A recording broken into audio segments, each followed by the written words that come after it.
मोहन भगवत जो बोल रहे हैं, मैं आपको बता रहा हूं कि कितने मर्तबा हमने सुना कि मुसलमान आबादी बहुत बढ़ा रहे हैं। हकीकत यह है कि 2060 में, अभी हम 2024 में हैं, 36 साल के बाद हमारे हिंदू भाई बहनों की आबादी स्टेबलाइज हो जाएगी 74.7% पर, और उसके 40 साल बाद 2100 ईस्वी में मुसलमानों की आबादी स्टेबलाइज हो जाएगी 18.8%। यानी मुसलमान की आबादी कभी भी उस मुल्क में हमारे हिंदू भाई बहनों की आबादी से ज्यादा नहीं होगी। मगर ये झूठ आरएसएस पिछले 70 साल से फैला रही है। बीजेपी ये झूठ को फैला रही है कि मुसलमान इतनी आबादी बढ़ रही है, इतने बच्चे पैदा कर रहे हैं कि एक दिन इस देश में उनकी आबादी बढ़ जाएगी। ये इनका पहला झूठ।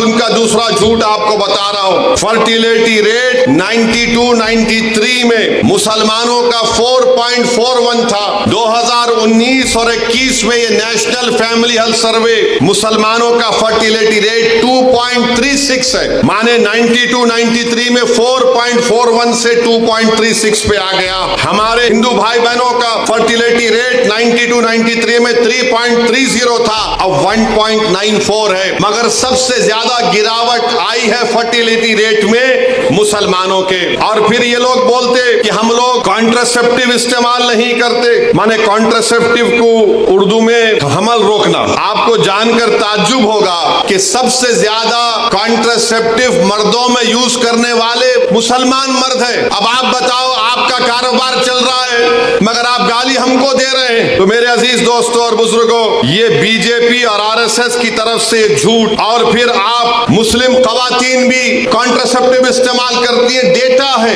हिंदू खवातीन 67.9 तो मुस्लिम खवातीन 60.2 इस्तेमाल करती है। मगर आज मोहन भगवत को मानना पड़ा।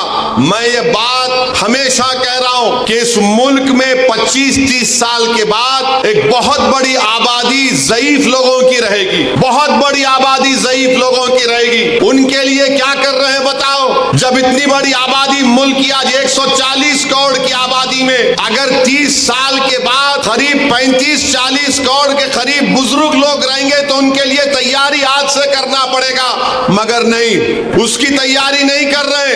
अब आरएसएस को बोलना पड़ रहा है कि बच्चे पैदा करो, ज्यादा पैदा करो, क्योंकि जापान, वहां की आबादी बूढ़ी हो चुकी है।